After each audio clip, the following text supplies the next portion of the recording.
Today, Hillary Clinton's lawyer acquitted on charges of lying to the FBI. Also, yes, it's not conspiracy theory. They are all coming for your guns. We've got all of that and more coming up, and it all starts right now.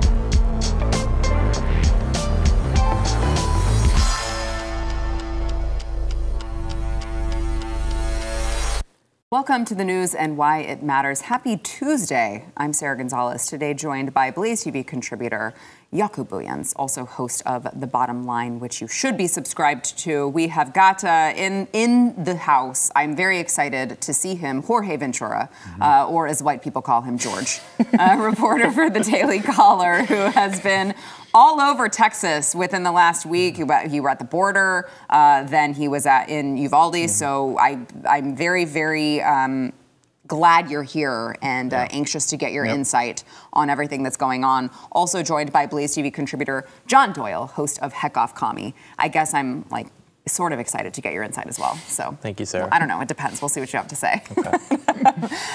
So I want to get this breaking news. I don't feel like there's just so much going on with, Justin Trudeau coming for Canadians' handguns, people here, our leaders here in the United States talking about, banning 9mm ammo. I mean, there's a lot to get into there, but I do want to get past the breaking news here about the Hillary Clinton affiliated lawyer Michael Sussman, who was accused of lying about his clients to the FBI when he passed on a tip about possible connections between Donald Trump and Russia.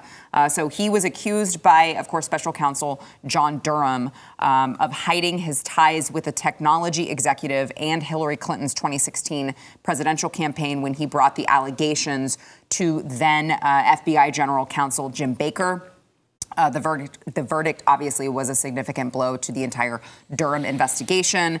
And look, it's just interesting because you have these allegations, you have the text messages that Sussman had sent to Baker, and he, it seemed pretty cut and dry that he had lied to the FBI. But then you have just fun fact here, that Sussman's jury featured 3 Hillary Clinton donors, an AOC donor, and a woman whose daughter is on the same sports team as Sussman's daughter. Nevertheless, Sussman was very proud of being found not guilty. Watch.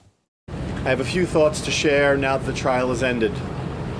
First, I told the truth to the FBI, and the jury clearly recognized that with their unanimous verdict today. I'm grateful to the members of the jury for their careful and thoughtful service. Despite being falsely accused, I'm relieved that justice ultimately prevailed in my case. I mean, it's just odd because Robbie Mook, who was Clinton's 2016 campaign manager, testified in this particular case that Hillary Clinton did approve the strategy to take to the media the same false information that Sussman wanted the FBI to investigate. I'm sure that's not a coincidence. Also sure it's not a coincidence that all of these, Hillary Clinton donors and AOC donors and Sussman's daughter's friends, mother or father, were on the jury. No coincidence, right? Yeah, just terrible job by Durham and his team when it comes to selecting a jury. And if you're a Clinton, you can load the jury. They tried to load the Supreme Court. I'm just tired of softball. Don't go after him. Get Clinton herself on the stand. Let's go after the big cannons. Let's stop playing softball. Let's go after the big names. I want to see big names inside of a courtroom. That's a great point, Jaco. It is odd that they allowed these jurors to be on the jury. Terrible. Like, that seems like pretty easy vetting. Because both lawyers have a say. Right. Both lawyers. Right. So a terrible job by Durham's team. Just like Carlin said, it's a big club. And you ain't in it, and so it's just corruption in the wide open. Yeah, these people are never going to be held accountable. And that's what the founding fathers were talking about too when they wrote "All men are created equal." That wasn't an argument for like liberal equality. That was an argument for everybody being held to the same standard of law. Because when they were experiencing that under the British Empire, that wasn't the case for their ruling class. Yeah, I want to switch here to like I said, there's a lot going on. And it's really, I was on with our friend Dave Rubin, who we were talking on Friday about Adam Kinzinger and some comments that Adam Kinzinger had made about, well, you know, you've got these he calls himself a Republican. I wouldn't, but that's what he calls himself. But you have these Republicans who are calling for like compromise and, well, maybe we should raise the age. Well, maybe we should compromise with these people. And I said, you can't compromise with these people. They don't have good intentions. They are coming to you with a bad faith argument. They do not believe that children are too young to change their gender at 3, but they somehow believe that a 21-year-old or a 20-year-old is not old enough to own a weapon, even though the Second Amendment gives them that right. But I want to get to, before we get to what's going on in the United States, I want to get to what Justin Trudeau over in Canada has recently called for. He announced a legislation to freeze gun ownership in Canada. Let's listen to Justin Trudeau in his own non-testosterone-laced words. We're introducing legislation to implement a national freeze on handgun ownership. What this means is that it will no longer be possible to buy, sell, transfer, or import handguns anywhere in Canada. In other words, we're capping the market for handguns. As a further part of this new legislation, we're also fighting gun smuggling and trafficking by increasing maximum criminal penalties and providing more tools for law enforcement to investigate firearm crimes. And will require the permanent alteration of long gun magazines so they can never hold more than 5 rounds. That's very cute from Fidel Jr. over there. You know, it's interesting because he did make a comment about, you know, making sure that guns aren't smuggled across the border, clearly talking about the United States. I can't believe he's so xenophobic because I'm told if you want a secure border that is very xenophobic, you shouldn't worry about drugs or crime or guns or anything else illegally that could be coming in because that is, in fact, really racist and xenophobic. So I'd just like to call out Fidel Jr. For that. Both of you gentlemen, I know, are used to all of these, you know, what's going on at our border with specifically with the cartels, but with guns and everything like that. What is Trudeau really going to get rid of all of these guns that he thinks that he's going to get rid of? They're just gonna go away, I guess. Well, if you pay attention to his comment, he said nothing about current weapons. What are they doing with current gun owners? They're going to cap on probably new ownership. You can't buy, sell, or trade, so once you die... But you already have it.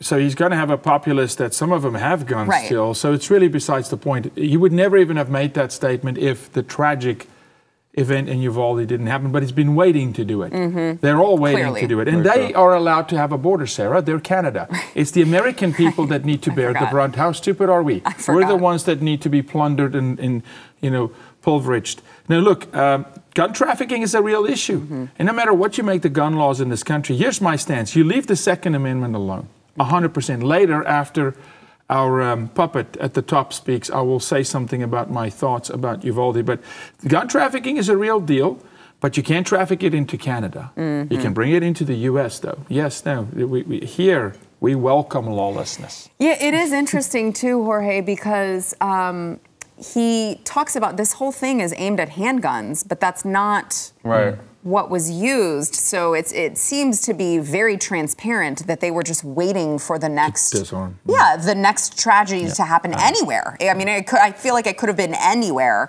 in the world, and he still would have used this to try to disarm his populace. Yeah, it's pretty funny because I've never seen a world leader make policy on an issue that didn't even occur in his country. And wasn't with the weapon that now he's taking aim for. And, you know, you could just, it's gaslighting. I mean, Justin Trudeau, I don't know if he knows, but we have shootings in Chicago every single day. He's never come out and said anything about it. So I've never seen a world leader do this. It's quite funny with this guy. It's scary. I want to see what the sales are for, because, you know, this is legislation. It has to go through. I want to see what happens to gun sales in Canada as they're waiting for this legislation to go through. That's the real secret with the gun lobby. They actually lobby liberal politicians to do things like this to increase gun sales, I would bet. But it's interesting because a lot of conservatives, too, will try to appeal to the more moderate base by saying, oh, you know, it's just a bump stock, it's just a trigger crank, whatever. You have to stand your ground on the stupid little things that maybe you don't even like, because once those are gone, they're going to attack the things that actually matter. And if you don't have the courage to actually fight for something as insignificant as a bump stock, you're probably not going to have the courage to fight for something as significant as like an AR-15 or even a handgun. Yeah. So I want to get to switching over to the United States. As I mentioned, it's not just Justin Trudeau who is calling for bans on specific weapons. As I said with Dave Rubin last week, you can't give them an inch because it's not really what they want. They don't want raising the age. They don't want just the ARs. They want to completely disarm you. That is why you cannot compromise with them ever. But Joe Biden over the weekend, I guess, I don't know, I kept waiting for them to walk it back and say, no, he was just confused. He didn't mean it. He actually meant the opposite. But Joe Biden called 9mm guns high-caliber weapons over the weekend and claimed that they can blow a lung out of a person's body. Watch. 22 caliber bullets will lodge in a lung, and we can probably get it out, may be able to get it and save the life. A 9mm bullet blows the lung out of the body. So the idea of these high-caliber weapons is there's simply no rational basis for it in terms of about self-protection, hunting. Remember, the Constitution, the Second Amendment, was never absolute. Okay, first of all, yes, it yes, was. It's absolute. But I'm confused. So I'm not allowed to have a rifle for protection because it's supposed to be, I don't know, they keep saying it's military grade, you're not allowed to have it. I'm also now supposed to not have a handgun for protection either. So what is it that I Just a chancla, Sarah. That's it. You're just going to have a chancla. My grandma didn't teach me. He conceded the 22 to you. Yeah, I mean, it's like 22. Okay. I wonder if he could tell a 22 round from a 223 or a 5.56, or if he could tell the difference if you put it in front of him. Well, no, because he thinks that a 9mm can blow a lung right out of the body. It just exits the body. It's the exploding ammo that we have. Yeah, it exits the whole body. Yeah, it's just the whole thing goes. Yeah. Bizarre. You guys were just talking about the rifles. Now we're over to 9 mils. Which is... No, it's disarming this nation. And look, I will say sorry, guys, but I just got to go back real quick. Nothing evil in this country is not first tested somewhere else. Remember about the convoy, the truckers, all of Canada. Right. Trudeau puts his hand up, little Castro, and he goes, I'll go first. I'll take one for Beto. I'll take one for, just like CSE, CRT, it's always refined in other countries, then they bring it in here. So I'm not surprised that he went after what he did, Trudeau, because that's what they want to do here. They want to disarm our populace. Yeah. And the answer is heck no. Yeah. Absolutely not. Do not give an inch. I want to, gentlemen, I want to get your thoughts on that, but I also want to add to the conversation, good friend of the program, Robert Francis O'Rourke, who is currently, in case you've forgotten, is actually still running for governor here in the state of Texas. And you may have also forgotten what his positions, he's kind of had an evolution of gun right positions. You know, first when he was running for president, he, of course, famously said, or infamously, I guess you could say, he famously said, hell yeah, we're going to take your AR-15s and your AK-47s. So very clearly calling for the government to, I think he wanted a buyback, but he very clearly wanted the government to take your weapons. Then he started running for governor, and he was much more moderate. He said, no, I want to respect and protect the Second Amendment. Okay, I don't want to take anyone's guns. That's what he said. Clown. Well, now that he is back to trying to capitalize off of tragedy, he is actually going back to his original position, which we all know he held all this time, which is, no, actually, I don't think that civilians should own them. Even if you are a civilian, a current law-abiding citizen who owns an AR-15, he does not believe that you should be allowed to continue to own them. Let's listen to that. And I just took the position that may not be politically popular, may be too honest, that not only should no one be able to purchase an AR-15 or an AK-47 because they're designed to kill humans, and that high-impact, high-velocity round will just tear up everything inside. You'll bleed out before we can get you back to life. But I don't think that the people who have them right now in civilian use should be able to keep them. How are you going to do that? How does that? Please explain. How does that work? Are you going to come? You're going to knock on my door? You're going to offer a buyback? What does that look like, Robert? That's what I want to know. You know, and the Democrats right now are also gaslighting their own voters because they control every facet of government right now. I mean, all Biden has to do is just sign something through executive order. Nothing will stop him. So they're actually been gaslighting their own voters during this time. I was also in Houston covering the NRA protests where Beto O'Rourke spoke at Lynn Hidalgo as well. And the Democrats right now are just fundraising millions off just this issue. You're going to have money coming in from Washington, D.C. So these next couple months are going to be really critical for the GOP here in Texas as well. Which is why they're not doing anything, because they'd rather take the fundraising money. Yeah, really convenient how this has all happened right when midterms are around the corner. Can you imagine if we were making like car-based policy and people had never driven cars before or never owned cars before, had no knowledge of how to change a headlight or change an oil filter? Like, that's what's happening right now with gun policy. I think they've even done studies that show that as people become more familiar with guns, they become more conservative in terms of their view on like firearm policy. So it's just you know, they say that our hatred is from a place of ignorance, but I think that their hatred of AR-15s is from a place of ignorance. Are you saying that it's not a machine gun? AR-15s? Is that what you're saying, John? It's not a machine gun? No, they're it doesn't not. Just spray they bullets should everywhere? be. And honestly, like even when he's like a 9mm can like collapse a lung and blow it out the body, sick. Like sign me up. Like, well, they not keep acting like collapse a lung. It's gonna just have the whole lung exit the body. They keep acting like the gun. You want the inefficient gun? Yeah, no, right? I want is that the point? I want the one that can like take down a bear from like across a football field. Right. Otherwise, what's the point of owning one if it's not going to work efficiently?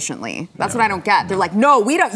We just want you to have the guns that work. We don't want you to have the guns that work properly. No, you should not be able to defend yourself when they come for you. That's the deal. The whole deal is, you should. We're literally sending weapons to Ukraine right now because they've been unarmed. I mean, well, it's also interesting because he brings up, it's going to cause so much damage that they're going to bleed out before you can get them help. Yeah, I mean, I guess when the police take 40 minutes to enter the building and help people, yeah, I mean, I guess that would happen with any sort of caliber. Hey, this is what I would say. You were there. Let's just go to every mother or father who tragically lost a child. Go today and ask him, hey, if we could rewind time, little time machine, would you go in and take the guy out? Would you want a gun in your hand to save your child? Okay? Let O'Rourke face that with his own child, and he'll sing like a canary. Whole different story. Yeah. It's easy to speak from the rafters and the bleachers on how the quarterback should play. When you're in the fight, all of a sudden you want tools. Yeah. Very true. All right, we've got more on this to come, but first we want to thank our sponsor, Moink Box. So look, Moink is going to give you access to the freshest, sustainably sourced meat and fish, all while supporting American family farms. You can help save the family farm and get access to the highest quality meat on earth when you join the Moink movement today. They've got grass-fed and grass-finished beef and lamb, pork and chicken, wild-caught Alaskan salmon, and they deliver it directly to your door. Moink meat, I'm telling you guys, we eat Moink meat all the time in my house. It is truly the most delicious meat that you will ever taste. My son is obsessed with their bacon. I love their fillets. It's very, very easy. You choose the meat delivered in every box. You got ribeyes, chicken breast, pork chops, salmon fillets, much more. You can cancel anytime, but you're not going to want to. All right, you can keep American farming going by signing up at moinkbox.com/news. Right now, you will get free filet mignon in every order for a year.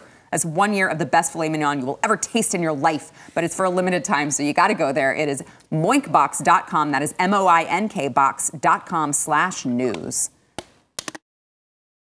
Joe Biden is also considering demolishing Robb Elementary School in Uvalde, Texas, and building a new campus after what happened there. So Democratic Texas State Senator Roland Gutierrez said Biden told him that he was considering giving the community federal funds to raise and rebuild the school to help the community, which obviously is still suffering from a lot of grief and tragedy here. And just for reference points here, Sandy Hook Elementary School was torn down and replaced by a new $50 million school on the same property in Newtown after what happened there in 2012.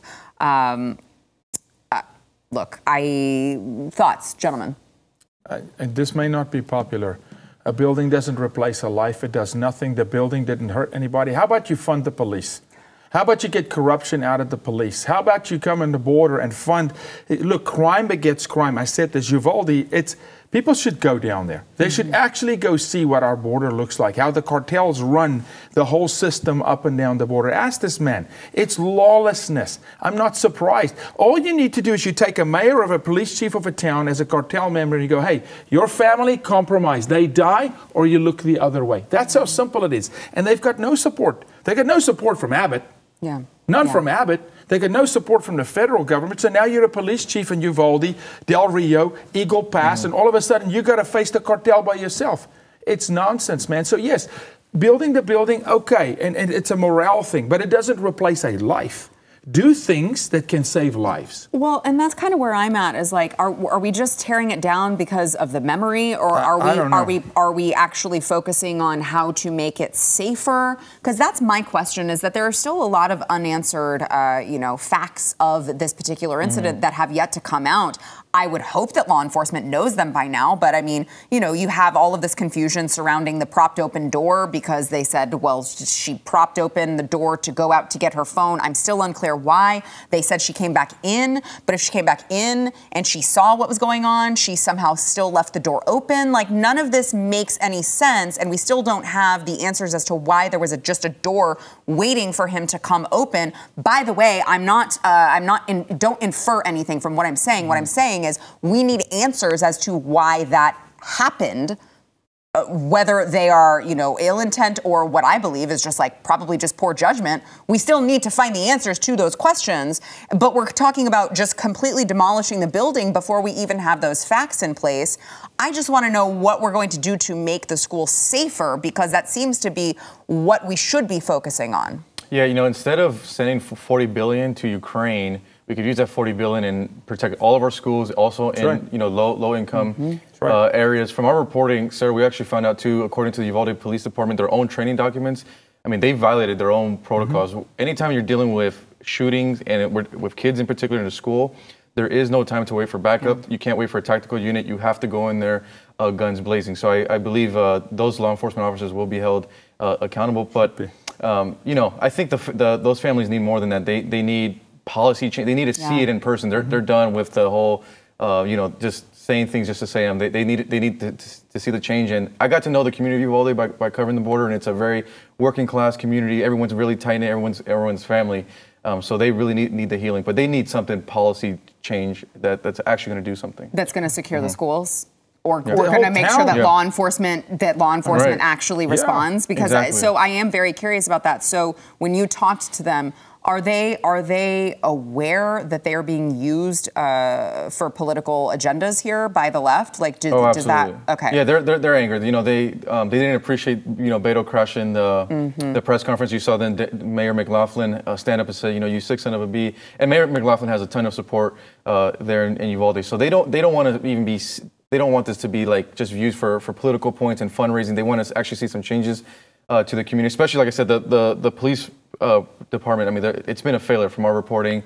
They held back parents from saving their own kids. Washington Examiner even had it that they begged up to 40 minutes. Yeah. Some of our reporting from the 911 dispatchers showed that between 12:03 to 12:46, they fielded numerous of calls of kids begging the police to go in there. And like I said, with those protocols, when we read them, you cannot wait for backup when you're dealing with kids. It even says the time is of the essence. Even if you see a kid that was shot and injured, you have to deal with the shooter first. And the fact that 19 officers were on the hallway, told to stand down by the Uvalde police chief, it got to a point where the border tactical unit that was there got so angry by the orders, they said, no, we're going to disobey. We're going to go in there anyway. So. Yeah, and that's why it's so hard. There are all of these questions that remain unanswered. It's so hard for me to believe that Biden's already I don't know, let's just demolish the building. Can we get those questions answered first? They seem to be pretty important. No, it's the most cartoon caricature of how politics works. They're going to have their big ribbon ceremony with the new $50 million school with all this advanced architecture and technology that's not going to bring anybody back, not going to make anybody who's still there safer. They're going to have their ribbon cutting ceremony. They're going to take some photos. AOC is going to show up. She's going to cry, but nothing's actually going to be solved. It's all just an opportunity to waste taxpayer money and get dopamine from pretending like they actually care about the community. Yeah. I want to draw a quick parallel between Benghazi and what happened here, okay? Absolutely the same. Mark Geis is a friend, he's a champion, lost his arm. Hillary Clinton says, you can't go, you can't go, you can't go. Finally, they go, screw it, we're going in. We're going to go get. This is exactly what happened. It's complicit, it's corrupt. That police chief is compromised. You hear me today, I'm speaking for myself. He's compromised by the cartel or by somebody to tell his people to stand down. Sandy Hook changed the law in this country to active shooter. It used to be a hostage situation. Right. Columbine, hostage situation. So you negotiate. You surround with SWAT, you negotiate. Sandy Hook was, forget about hostage, there's no time. It's active shooter. What does active shooter mean? Closest person on site armed, eliminate the threat. Whether you're a janitor with a gun or a security guard or a police officer. 100+ police officers, 40 minutes. They abandoned national protocol for active shooter. Every police department is trained on active shooter. They abandoned protocol because a superior that's compromised told them to stand down. And I want to mention too, sir, you know, the town of Uvalde, their police department has been underfunded for years. We're talking about a police department that has to also deal with not just crime in their area, but with the constant drug smugglers that run through Uvalde. So they've been spread thin. So, I mean, Biden could have addressed, or if he really did care about Uvalde, he should have been there last year and said, Mayor, what do you need from us from a federal level? That's right. Right. Well, so, you know, you bring up a good point as well, because the left constantly wants to talk about how do we take guns from law-abiding citizens rather than what could we do that would actually prevent this from happening? Because it seems to me, you guys correct me if I'm wrong, it seems to me that all of the policy changes that they want to enact really don't address the root issue. There are so many red flags that we're finding out in this investigation that, like, you know, he threatened to kill and rape teen girls. No one decided to say anything. Yep. There's a video out that he's holding a bag. Don't show that. Don't show that. Don't show that. Don't show that. It shows his name. Don't want to show that. There's a video out that shows him holding a bag of dead cats with blood all over them. It's like, okay, so you can't worry about enacting red flag laws when nobody is reporting any of this crap to begin with. Yeah. Nobody's talking about the warning signs. What do you think a red flag law is going to do when no one cares enough to get this information to the right people? Sarah, we did a show, this is self-promotion, I'm sorry, but we just did a show on my show with my wife, Philippa, who wrote the film based on the Columbine shooting, had Rachel Joy Scott's journals, Dylan and Eric's journals, and the show we just did was 100% nothing to do with Uvalde, but the mentality of a shooter and a child that's willing to do this, and the signs leading up to this. How many people knew? How many people saw? How many people doesn't do anything to intercept this child that's a potential danger to society? I encourage people to watch that show because it gives you a different perspective. Many people saw things. Many people knew. How often do we see the FBI say, oh, we interviewed this guy a year and a half ago, and we let him go. Right. How often does that not happen? Right. It's a flawed system, so it's not the gun. Get away, leave the Second Amendment alone. It's people, and it's us as a society not witnessing a child under duress who's a potential threat to society when he's an adult or an 18-year-old, and we just walk as if it will solve itself, right? It's very disturbing in our culture today how we miss these clear signals in the run-up.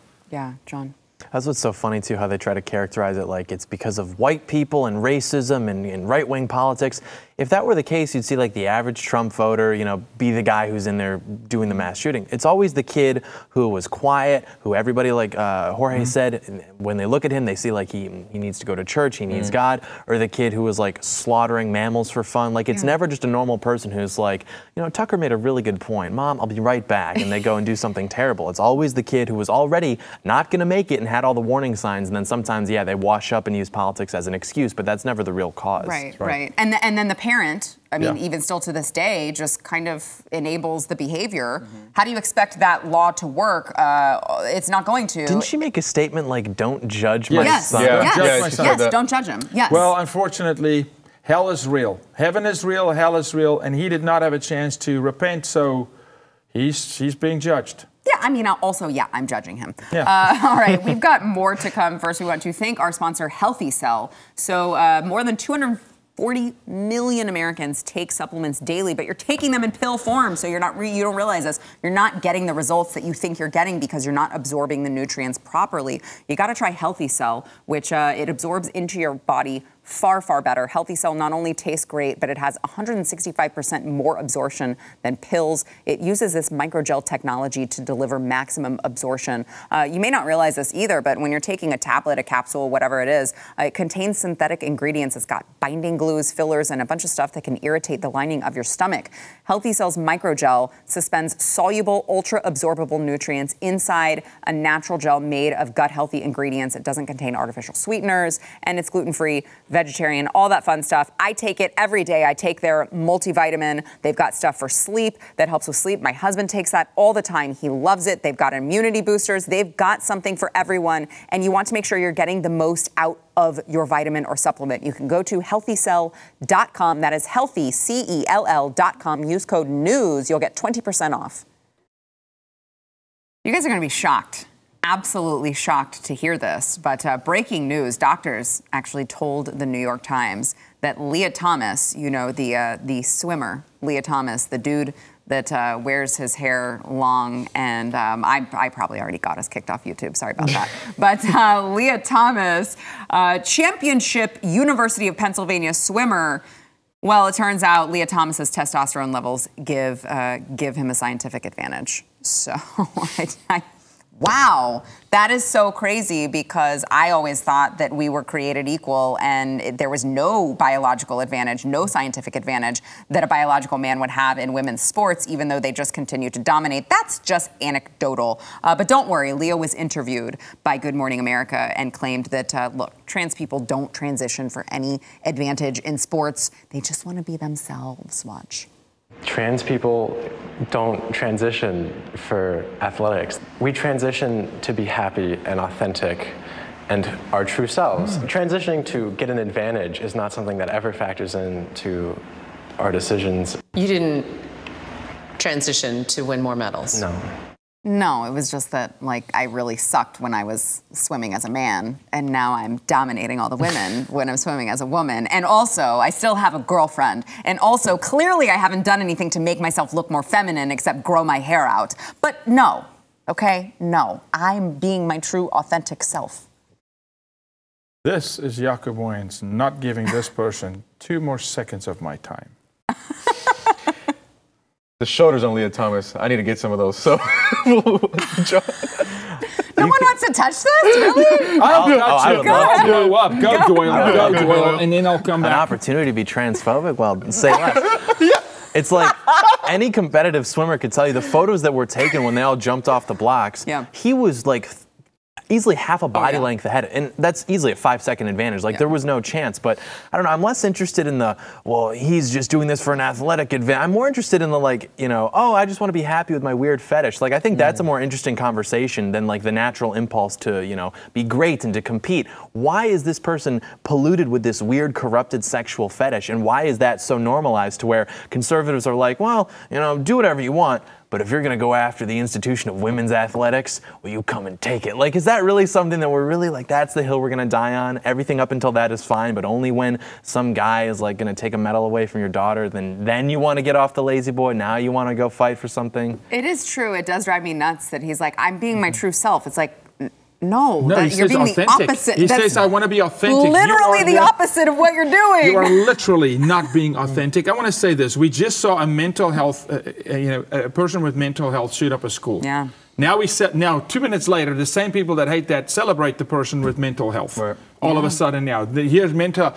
We are as a society where we are because the left celebrates mental health disorder. They do. They elevate them. They give them a platform, right? You are absolutely not authentic. Nothing about what you're doing is authentic. So it's a joke, and that's why I don't want to, like, you don't want to name the person's name from Uvalde the shooter. I don't want to give these clowns a time of day. Yes, clowns. Yes, mental health disorder. And to that point, there was a story recently in Michigan of a transgender person who was murdered. And so they took that and they posted it all over social media, the implication being that trans people are targeted and this is just so awful. So I actually like looked up the story. It was murdered by their girlfriend who was like also transgender. So it's just like, come on. Probably because of an affair or something.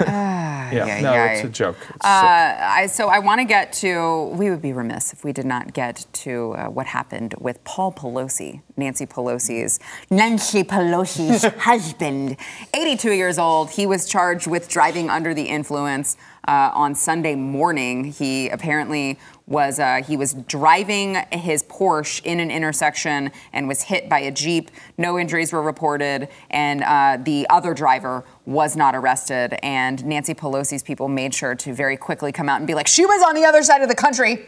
She wasn't there. But it's very weird because the attorney for Paul Pelosi just released a statement claiming that false information was being reported in regard to his client's arrest. And they say that Paul was fully cooperative with California Highway Patrol officers and that a, quote, prior driving offense erroneously attributed to Mr. Pelosi is untrue and likely refers to another person with the same name. I don't know. I don't know if I buy that. I also completely buy that you would have to stay liquored up at all times if you're married to Nancy Pelosi. I mean, she's liquored up half the time.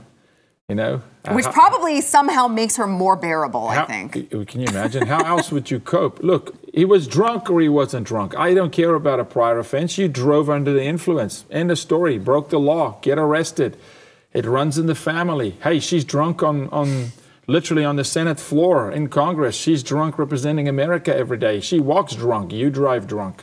It just seems weird that like they would get that, so what, the police got it wrong? Like, I don't know. It just seems weird, especially when Nancy Pelosi's office was like, this is a personal matter and we're not going to comment on it, but Nancy Pelosi wasn't there. Yeah, it's a Napa Valley, so you know Paul was on some really good wine. Right. And I would imagine there was maybe some other women involved in that porch. Maybe that's what it is. I don't know. But it's like, I don't believe for a second that like, oops, there was just maybe it was someone with the same name. I don't know. Same name, same location, just a coincidence.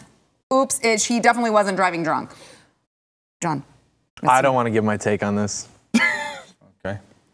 No, I respect that. All of a sudden you're bashful? I respect that. I mean, you've got like a senior citizen who's worth like a few $100 million, booze cruising a Porsche, maybe with some models in the car. Terrible. That's the worst thing that's ever happened. Anyway, I guess we're going to go to break now. That was a Doyle moment. Give him one. Oh my God. All right, we've got to move on. Funny. First, we want to thank our sponsor, Bank on Yourself. So if you have, most of you guys, you have a 401k or an IRA or some sort of retirement plan, you don't maybe think about this all the time, but the government actually controls your retirement funds. You could owe taxes and penalties if you take money out too soon or if you wait too long, even though this is your money that you've earned. It's crazy. And of course, thanks to our skyrocketing national debt, who knows how much you'll have to pay in taxes during retirement. Bank on Yourself is a better way to grow and protect your hard-earned money. This retirement plan alternative, guys, it has never had a losing year in over 160 years. That is how good it is. They have tax-free retirement income under current tax law. And with Bank on Yourself, you also get liquidity. You can get access to your money for any purpose with no questions asked. The government doesn't control it like that, and even use it for purchases or opportunities without interrupting the growth of those dollars.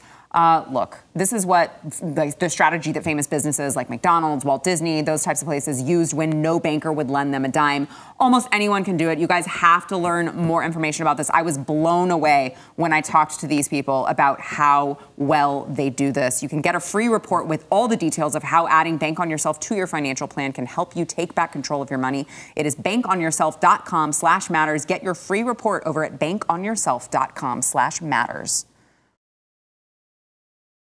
Yaku mentioned glorifying mental illness earlier in the program. I think that is definitely the case with this next story. Students at Campo Lindo High School in California were reportedly given an invasive and inappropriate sex lesson, which included questions about their anal sex and masturbation preferences. So students were asked to rate their comfort level with anal sex, and these written responses were turned in by each student. So the teacher now has their anal sex preferences on file, which is great. They also asked students to tell them if they felt comfortable masturbating with other people present.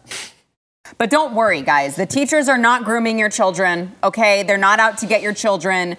You better not say gay, by the way, in the state of Florida, because they'll arrest you, I heard. That evil Ron DeSantis over there is targeting LGBTQIA+2 squared people. But it's totally okay. Nothing to see here. If you're asking children to tell an adult, a trusted adult, supposedly, your anal sex preferences. You know, that teacher that asked the kids, do you like anal sex? My question to that teacher is, do you? Because when we catch you, you'll be in prison, and that's all you'll get. Could you imagine just being one of those kids like, bro, I'm just trying to do math. I'm just trying to learn my history and spelling and my English. Like, I thought you were teaching chemistry. What is this? It's really gross. Where's the dads? Where's the fathers? Step up, guys. I mean, come on. Let these predators run rampant in your schools while you're numbing yourself with whatever booze cruise models in the back. I mean, good Lord, please. Well, don't worry, guys, because the same school supplies trans tape to students so that the teen girls who are identifying as boys can bind their chests with the tape. Of course. So they do something for tucking as well. Anal sex isn't a real thing. Like, you can't... This is... No, John. This is where we're going? John, What? Okay, keep going. I'll help you out of the hole later. Keep going. It's not. You can't put a modifier on sex to make it into something it's not. It means we know what sex is. Anal sex is sodomy. That's what that is. That's where I was going with that. Okay. And so it's a completely demonic and satanic thing because sodomy is a sin.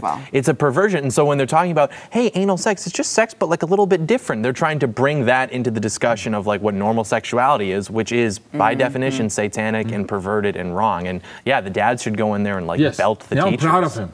See, I told you, give him his moment early. He didn't trust me. He didn't trust me. I don't know if I want to reward this. He didn't trust me. I don't, not very much, but a little bit. Also, another thing that I'm sure you'll like as well in terms of where we're taking the takes. Oh, gosh. This whole fixation on like, anal sex is very new, and it's because of pornography. If you look at people who express interest in 100%. Anal sex, like the vast majority of them say it's because they were shown it in pornography, not like they sought it out, but it was in the suggested page, someone showed it to them, and then it warps their preferences to where now they have this weird fetish, and that's like why that happens, and it is of course satanic. It's not new. The Roman Empire fell because of it, and so did the Persians and the Greeks, but the heightened blowout in Gen Z particular, which is the #1 demographic watching porn, Gen Z, okay? It's a fetish now because they're seeing it in porn. John's doing well right now. Yes. Jorge, last word. Last word, Jorge. He's like, I don't want to follow that at all. Look, if I'm one of those kids, I'm just trying to learn my math, bro. Just stop. Just stop. Chastity belt. Yeah. We got to take a break. We'll be back.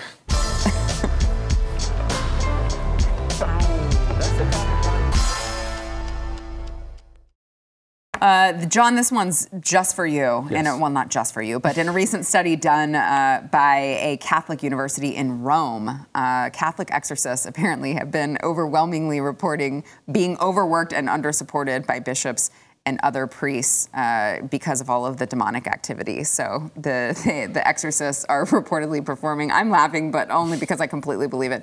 They're performing 30 to 50 exorcisms per day, and they say they are in desperate need of trained psychologists to separate mental illness from demonic activity. That's where we're at now. I'm gonna let you, the resident Catholic, go first. Well, I would just say that most of what we've seen in terms of mental illness has been a way to try to medicalize like what is evil, because that's a spiritual thing, and we want to put on our lab coats and say, well, actually, it's mental illness. Like, it's not.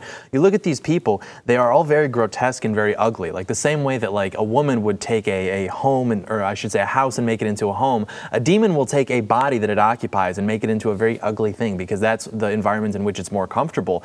And you really can't explain some of these, like, meltdowns you see at these protests without understanding that it is demonic possession. Like, you can point and laugh and say, well, that person's crazy, but it's like, no, you're crazy because that's a demon. You need to repent. Absolutely support John on this 100%.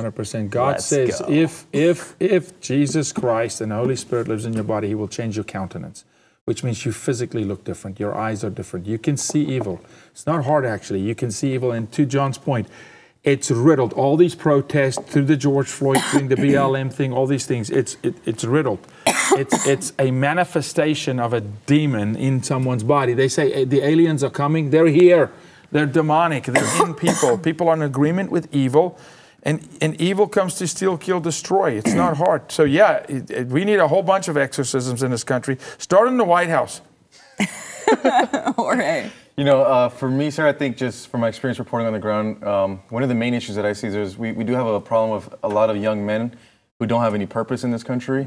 And when a man doesn't have a purpose or a mission, then he falls into this drug use, kind of this activity. So we need to really highlight, helping these young men have purpose and mission in life, and like that they could guide a family in the future. Yeah, make sure, I'm apparently dying, but make sure that you check out one of Jorge's latest documentaries. It is carteldoc.com. Did I get that right? Yes, ma'am. Okay, make sure you're following him along with, of course, these gentlemen, Blaze TV contributors, Yaku and John. Our upcoming buddy cop film.